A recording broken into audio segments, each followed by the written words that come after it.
presents us with countless opportunities to help others, and as followers of Christ, we are naturally inclined to extend a hand of compassion. From the very beginning, God designed us for love and service, calling us to care for those in need, to be generous, and to walk in kindness. Jesus himself demonstrated this throughout his earthly ministry, healing the sick, feeding the hungry, and showing mercy to the broken. His command is clear: love your neighbor as yourself. But here's a question we don't often ask. Are we helping in a way that truly honors God? Have you ever given your time, energy, or even resources to someone only to be left feeling drained, unappreciated, or even taken advantage of? Have you ever wondered if your help was actually doing more harm than good? You're not alone. Many of us have been there, pouring ourselves out for others, only to realize that instead of lifting someone up, we may have been enabling bad choices, reinforcing destructive patterns, or standing in the way of God's discipline in their life. This might be hard to hear, but not everyone is meant to receive your help. That doesn't mean we become selfish or unkind, but rather we learn to be discerning. Scripture doesn't just teach us to give, it teaches us when to give, how to give, and just as importantly, when to step back. There are moments when saying no is not an act of neglect, but an act of obedience. There are certain individuals whom the Bible warns us about, people whose hearts are hardened, whose actions are destructive, or whose refusal to change could turn your well-meaning help into a stumbling block rather than a blessing. Imagine a lifeguard trying to rescue a drowning person, but instead of allowing themselves to be saved, that person fights, resists, and pulls the lifeguard under with them. Or think of a parent who continually bails their child out of trouble without ever allowing them to face consequences. Does that truly help them grow? Sometimes stepping aside allows God to work in ways that our interference would only hinder. This conversation is crucial because God has entrusted us with resources: our time, our energy, our finances, our love, and He expects us to steward them wisely. If we don't, we risk not only exhausting ourselves, but also preventing others from turning to God for transformation. Helping the wrong way or the wrong person can do more damage than we realize. But this isn't about withholding love. It's about loving wisely. It's about aligning our compassion with God's wisdom so that our help is truly fruitful and our generosity reflects His heart. Today we are going to uncover 7 specific types of people the Bible warns us against helping. Each one carries a lesson, a warning, and a biblical principle that will equip you to walk in wisdom. This message may challenge you, but I promise it will also empower you. So take a deep breath, open your heart, and let's dive into God's Word together. 1. The first type of person the Bible warns us against helping is the lazy and idle. Now, I know this is a tough one because as Christians, we are called to be generous, to love without hesitation, and to extend a helping hand to those in need. But here's something we must understand. God's Word teaches us to give with wisdom, not blind charity. Not every cry for help is ours to answer, and not every hand stretched out in need should be filled. Scripture is clear on this. In 2 Thessalonians 3 verse 10, Paul gives a direct command. If anyone is not willing to work, let him not eat. Notice what it says, not willing. This isn't about those who are struggling due to circumstances beyond their control. It's not about the widow, the orphan, or the person battling illness. No, this is about those who refuse to take responsibility for their own lives, who have the ability to work and contribute, but choose idleness instead. Laziness is not just a minor flaw, it is a spiritual problem. It stems from entitlement, a lack of discipline, and ultimately, a heart that resists the diligence God calls us to. Proverbs 10 verse 4 reminds us that lazy hands make for poverty, but diligent hands bring wealth. When we continuously step in to rescue someone from the consequences of their laziness, we are not helping them, we are harming them. We are enabling them to remain in a cycle of irresponsibility rather than allowing them to experience the natural consequences that could lead them to change. Imagine a young man who spends his days lounging on the couch, scrolling through his phone, refusing to apply for work or contribute to his household. Yet, he never hesitates to ask for money, food, or help with bills. Out of love, his parents continue to provide for him, afraid that if they stop, he might struggle. But what happens? He never feels the need to change. Why would he? His needs are met without effort. Every act of help keeps him locked in complacency, stripping him of the motivation to grow. Now let's be clear. There is a difference between someone experiencing a tough season and someone who has made laziness their lifestyle. We all face hardships where we need a helping hand to stand back up. And as believers, we are called to support those in genuine need. But a lazy person isn't trying to stand. He is content being carried. So what does this mean for us? If we are constantly helping someone who refuses to help themselves, we may need to step back. Sometimes the most loving thing we can do is let them face the consequences of their own choices. Proverbs 19 verse 15 warns, "Laziness brings on deep sleep, and the shiftless go hungry." God designed work not just to provide for our needs, but to shape our character, to teach us perseverance, and to give us a sense of purpose. By enabling laziness, we might be standing in the way of God's plan for that person's life. Take a moment to reflect. Are you continually supporting someone who has no desire to change? Are you carrying a weight that God never asked you to bear? If so, pray for wisdom. It is not easy to say no, especially when you care deeply for someone.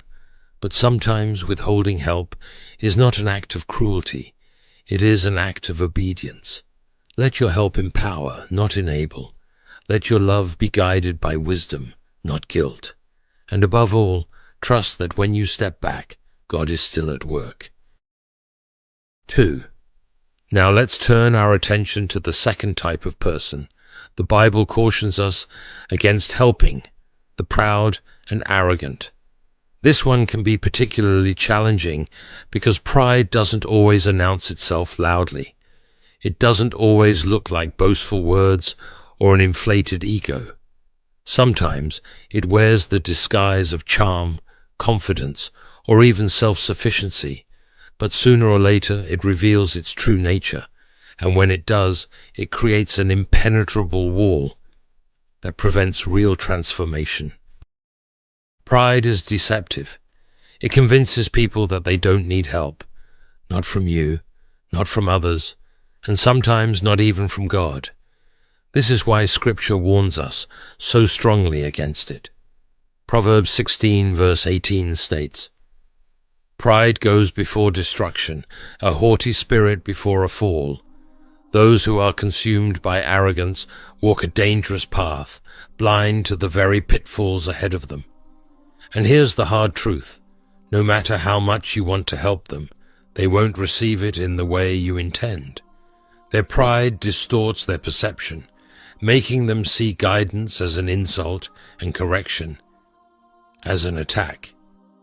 Have you ever tried to help someone whose life was clearly falling apart, yet they insisted they had everything under control?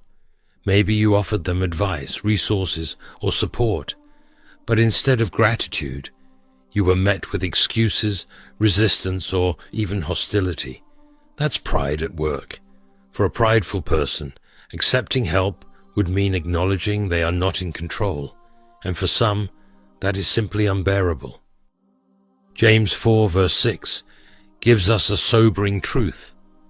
God opposes the proud, but shows favor to the humble. Did you catch that? God himself stands against the proud. So if God is actively resisting their arrogance, why would we try to force our way in and offer them help?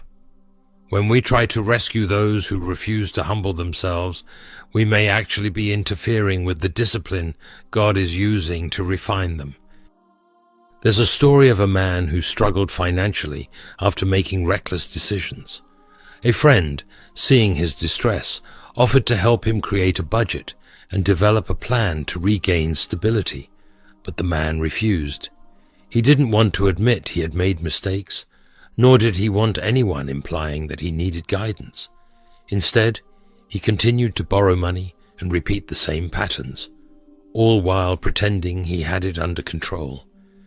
His pride kept him trapped in a cycle of failure, and no one could help him because he was unwilling to receive it.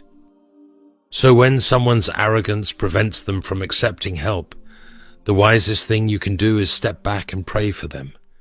Pray that God softens their heart, that he opens their eyes to the truth. But don't exhaust yourself trying to force help onto someone who refuses to acknowledge their need for it. Proverbs 11 verse 2 tells us, "When pride comes, then comes disgrace, but with humility comes wisdom." There will come a time when life humbles them, and when that moment arrives, they will need a friend who is ready to point them back to God. Think about this. Are you pouring your time and energy into someone who constantly rejects your help out of pride? It may be time to release the situation into God's hands. Your role is not to fix them, but to love them, pray for them, and wait until their heart is truly open to change. Trust that God, in his perfect timing, knows how to humble them, and when that moment comes, be ready to guide them toward wisdom, not as their rescuer, but as a vessel of his grace. 3. The Bible warns us against helping a third type of person, the ungrateful. This one can be particularly difficult to accept because, as followers of Christ, we are called to be generous, to give without expecting anything in return. Yet Scripture also teaches us that a grateful heart is a sign of humility and godliness. When you help someone who is ungrateful, it often feels like pouring water into a cracked vessel. It never fills, no matter how much you give. Jesus himself addressed this in a powerful way. In Luke 17 verse 11 to 19, we read the story of 10 lepers who were healed by Christ. Imagine their suffering, cut off from society, rejected by their own families, doomed to a life of isolation. Then, in a single miraculous moment, Jesus restores them. Yet despite receiving such an incredible gift, only one of them returns to give thanks, just one. Jesus even asks in verse 17, "Were not all 10 cleansed? Where are the other 9? This moment reveals something profound. Not everyone who receives a blessing has a grateful heart. Ingratitude isn't just an oversight. It's a symptom of entitlement and a lack of reverence for God's grace. When a person lacks gratitude, they fail to recognize the value of what has been given to them. And here's the difficult truth. If they don't appreciate your help, they won't steward it well either. Why? Because they don't see it as a gift. They see it as something they are owed. Paul warns of this in Romans 1 verse 21, saying, "For although they knew God, they neither glorified him as God nor gave thanks to him, but their thinking became futile, and their foolish hearts were darkened." A heart that refuses to acknowledge blessings eventually becomes hardened, blind to both the giver and the one who provides all things. This is why it matters. Continuing to pour into someone who refuses to acknowledge your kindness can rob you of your joy and even open the door to bitterness. Hebrews 12 verse 15 warns, "See to it that no one falls short of the grace of God, and that no bitter root grows up to cause trouble and defile many." When ingratitude seeps into our hearts, it can turn acts of love into burdens and generosity into resentment. That is not what God desires for you. Gratitude is meant to flow both ways. It blesses both the giver and the receiver. So how do you recognize when someone is ungrateful? Pay attention to their attitude. Do they express appreciation for what you have done? Do they acknowledge the effort behind your generosity? Or do they constantly demand more, acting as if your help is their right rather than a gift? If you notice a pattern of ungratefulness, it may be time to step back and seek God's wisdom. Your resources, whether time, energy, or finances, are not limitless, and God calls you to steward them wisely. Matthew 7 verse 6 reminds us, "Do not give dogs what is sacred. Do not throw your pearls to pigs." Your kindness is valuable, and it should not be wasted on those who trample it underfoot. If you have someone in your life who consistently takes your kindness for granted, it's important to pray for discernment. It is not wrong to set boundaries with those who refuse to appreciate what is given to them. This is not about withholding love. It is about guarding your heart and ensuring that your generosity remains a source of joy rather than a source of sorrow. Because when we give, it should be done with a cheerful heart, not with a weary spirit. 4. This next point might be difficult to accept, but it is absolutely necessary. We need to talk about those who are wicked and persist in sin. Now, before we go any further, let me be clear. This does not mean we should stop loving sinners or refuse to share the gospel with them. Jesus himself spent time with sinners, extending grace and calling them to repentance. But there is a difference between showing love and enabling someone to continue in their rebellion against God. The Bible makes it clear that we are not to support or assist those who stubbornly remain in sin without any desire for change. Psalm 1 verse 1 warns, "Blessed is the one who does not walk in step with the wicked, or stand in the way that sinners take, or sit in the company of mockers." This verse lays out an important principle. Who we align ourselves with matters. When we continuously pour our resources, time, or emotional energy into someone who refuses to turn from wickedness, we risk becoming complicit in their actions. And let's be honest, when we help someone who is openly defiant against God without pointing them toward repentance, we aren't truly helping them at all. We're only making it easier for them to stay on the wrong path.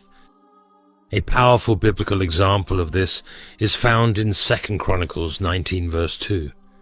The prophet Jehu confronted King Jehoshaphat, saying, "Should you help the wicked and love those who hate the Lord? Because of this, the wrath of the Lord is on you."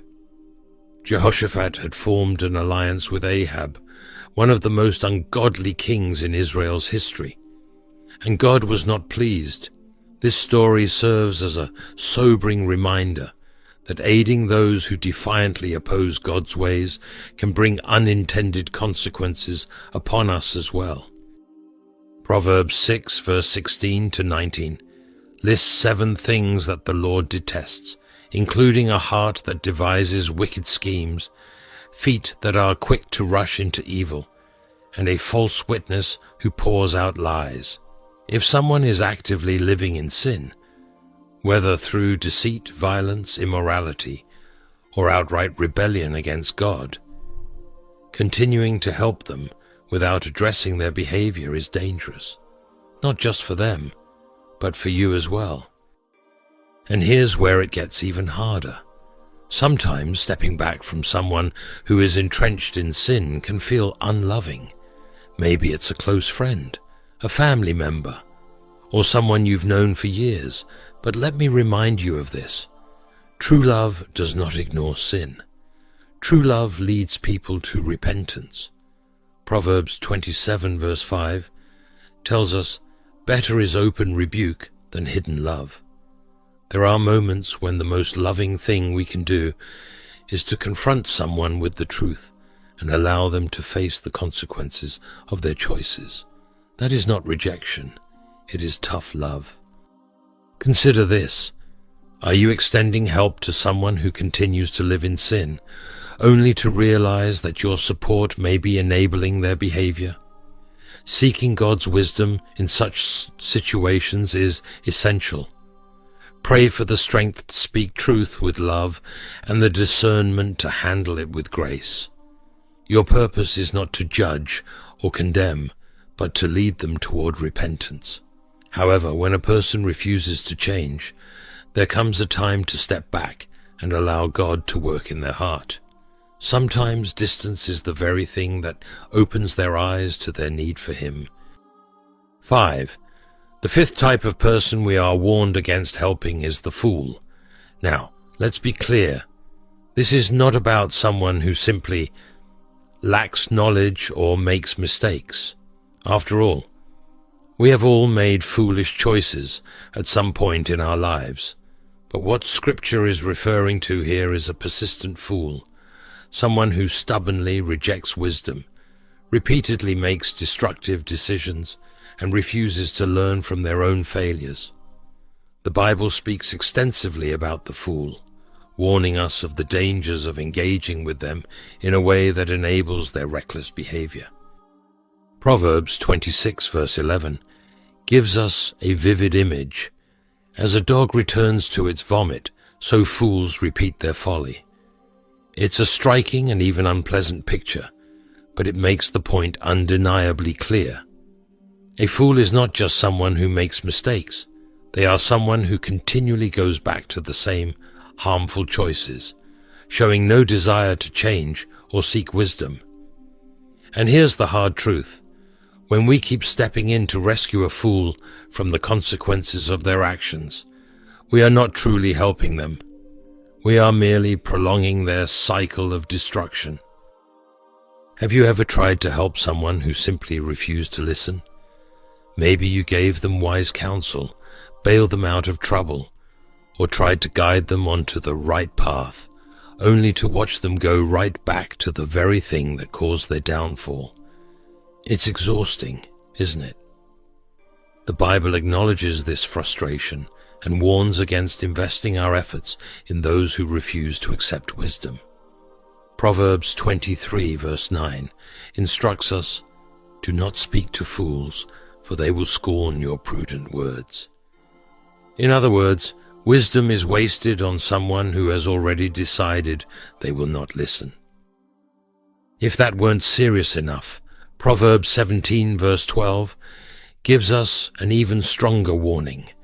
Better to meet a bear robbed of her cubs than a fool bent on folly.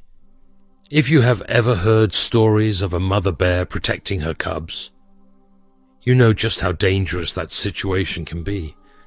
Yet Scripture tells us that dealing with a fool is even more perilous. Why? Because a fool does not just destroy themselves. They drag others down with them. Their reckless behavior has the power to create chaos and destruction in your life if you are not careful. So how do you recognize when someone is a fool? Pay attention to patterns. Do they repeatedly make the same mistakes without taking responsibility? Do they ignore wise advice and refuse to change? If so, it may be time to step back and let them experience the natural consequences of their choices. Proverbs 14 verse 7 advises, "Stay away from a fool, for you will not find knowledge on their lips." Sometimes the most loving thing you can do for a fool is to stop rescuing them and allow them to feel the weight of their own decisions. Some people repeatedly reject wisdom and continue down a path of harmful choices. If you know someone like this, seek God's guidance and ask for discernment in how to handle the situation. Understand that it is not your responsibility to change a person who refuses to grow. True help strengthens, teaches, and empowers a person to grow, but enabling a fool, that only keeps them stuck exactly where they are. 6. The sixth type of person you should never help is the dishonest and manipulative. These individuals distort the truth, deceive others, and use manipulation to serve their own selfish interests. And let me tell you, these people are not always easy to recognize. They often mask their true nature behind flattery, charm, or a heart-wrenching story that tugs at your emotions. They know exactly how to appear genuine, making it seem like their needs are urgent and legitimate. But the Bible gives us a clear warning. Helping someone who thrives on dishonesty and manipulation can be harmful, not only to you but also to them. Proverbs 12 verse 22 tells us, "The Lord detests lying lips, but he delights in people who are trustworthy." God hates deception because it is rooted in falsehood, and falsehood stands in direct opposition to his truth. When we assist someone who is dishonest, even with good intentions, we might unknowingly be supporting their deceitful ways. And let's be honest, those who live by lies rarely use the resources they receive in the way they claim. Manipulators, on the other hand, are masters of emotional control. They know how to make you feel guilty, responsible, or obligated to help them. But their true goal isn't growth, transformation, or genuine need. It's control. And here's what's so dangerous about it. Once they know you are willing to give, they will continue taking, often without remorse. 1 John 4 verse 1 warns us, "Dear friends, do not believe every spirit, but test the spirits to see whether they are from God, because many false prophets have gone out into the world. Not everyone who asks for help is being truthful, and not every situation is as it appears. Before stepping in to help someone, take time to pray and seek God's wisdom. Ask for clarity in their intentions, because dishonest and manipulative people are often not looking for a way forward. They are looking for a way to take advantage." Proverbs 26 verse 24 to 26 further warns us, "Enemies disguise themselves with their lips, but in their hearts they harbor deceit. Though their speech is charming, do not believe them, for 7 abominations fill their hearts." The reality is that some people will say whatever they need to say in order to get what they want. But words alone do not define character. Actions do. That's why we must be cautious when dealing with those who have a pattern of deception. So how can you protect yourself from being manipulated? First, establish firm boundaries. Do not allow guilt or pressure to dictate your decisions. The enemy loves to use false guilt to lead people into enabling sin rather than practicing true compassion. And let me remind you, saying no does not make you unkind, it makes you wise. Second, lean on God for discernment. James 1 verse 5 promises, "If any of you lacks wisdom, you should ask God, who gives generously to all without finding fault, and it will be given to you." If you are unsure about whether you should help someone, turn to the Lord. He will guide your heart and give you peace in your decision. Now let me ask you, have you ever been manipulated into helping someone, only to later realize that their motives were not pure? Take a moment to reflect on that and consider what it taught you. How can you approach similar situations differently in the future? Pray for wisdom, for strength to set healthy boundaries, and for the courage to say no when needed. Take heart. Your resources, your time, and your kindness are gifts from God.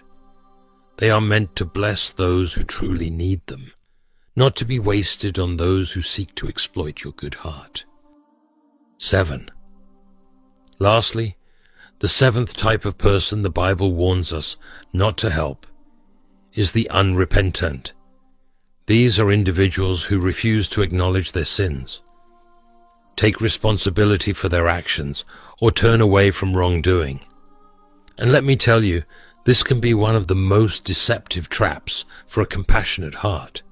It often feels like you're doing the right thing by helping them, but in reality, you may be interfering with the very work that God is trying to do in their life. The Bible makes it crystal clear that repentance is essential. Proverbs 28 verse 13 declares, "Whoever conceals their sins does not prosper, but the one who confesses and renounces them finds mercy." This verse holds a powerful truth. Mercy isn't given to those who merely hide their wrongdoing or continue in their rebellion. It is granted to those who are willing to humble themselves, confess their sins, and change their ways. Repentance isn't just saying, "I'm sorry." It's about turning away from sin, forsaking it, and walking in a completely new direction. When someone refuses to repent, they are essentially rejecting God's mercy, choosing to walk in disobedience rather than submission.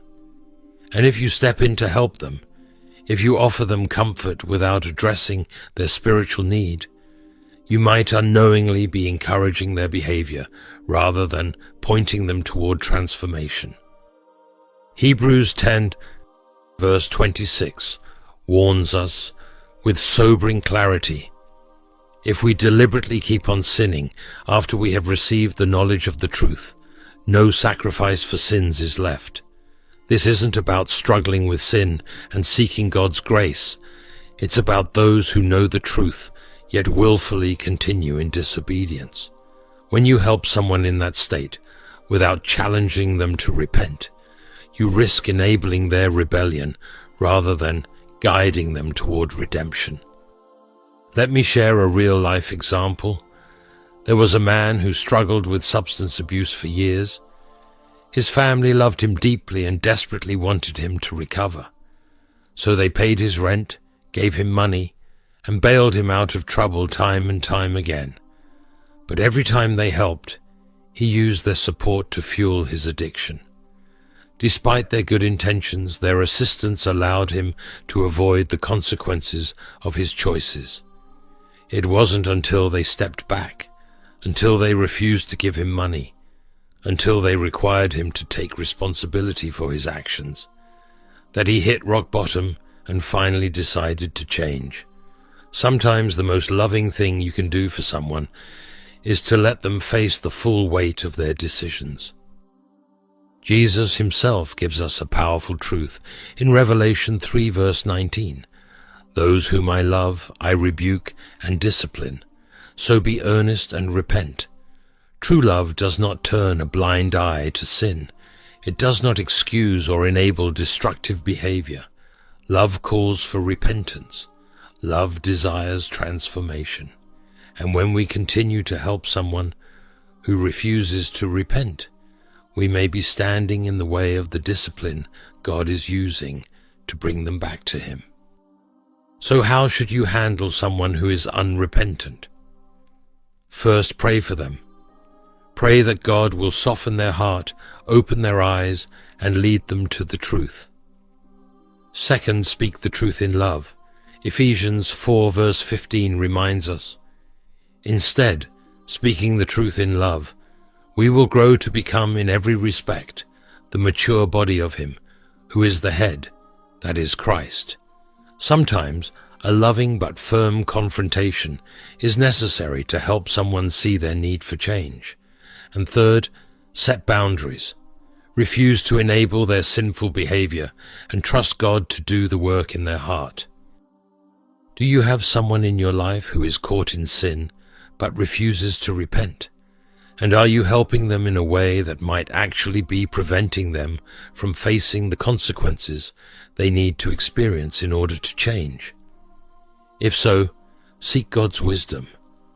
Ask Him to show you when to step back and let Him take control. Because at the end of the day, your role is not to fix them. It is to lead them to the only one who can.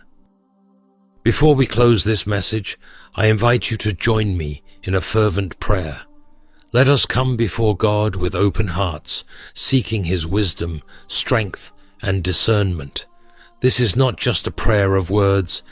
It is a moment of surrender, a time to invite God to guide our steps and shape our hearts according to His will. Let's pray. Heavenly Father, Almighty and Sovereign God, we come before you with hearts that long for your wisdom. Lord, you see beyond what our eyes can perceive. You know the intentions of every heart, the truth behind every word, and the spirit behind every request. We ask you today for discernment, the ability to see with clarity, to recognize deception, and to walk in alignment with your will. Father, we acknowledge that our hearts are often moved with compassion, but we do not want our kindness to be misplaced. Teach us when to extend our hands in generosity and when to step back in obedience to your guidance. Give us the courage to say no when it is necessary, even when our emotions pull us otherwise. Help us not to confuse enabling with love, nor to mistake manipulation for need. Let our giving be led by your Spirit and not by guilt or pressure.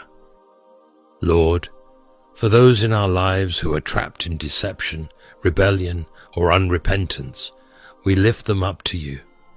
We cannot change their hearts, but you can. We release them into your hands, trusting that your discipline, your mercy, and your perfect timing will do what our human efforts never could. If we are meant to be a voice of truth, give us the words to speak with boldness and love. And if we are meant to step back, give us the strength to do so without fear or doubt. Father, we also bring our own hearts before you. If there is any area where we have been blind, where we have ignored your conviction, or where we have resisted your correction, we ask for your grace to change. We do not want to walk in stubbornness. We want to walk in surrender. Shape us, refine us, and mold us into people who reflect your wisdom, truth, and love. Thank you, Lord, for being our guide, our protector, and our refuge. We trust in your wisdom above our own, and we rest in the assurance that you are always leading us in the way that is best. In Jesus' mighty name, we pray. Amen. If this message has opened your eyes to the importance of discernment and wisdom in the people we choose to help, I warmly invite you to like this video, subscribe to the channel, and share it with someone who needs to hear these crucial warnings. Thank you for being a part of this faith-filled journey of wisdom and understanding. May God guide you in choosing the right path and bless you abundantly.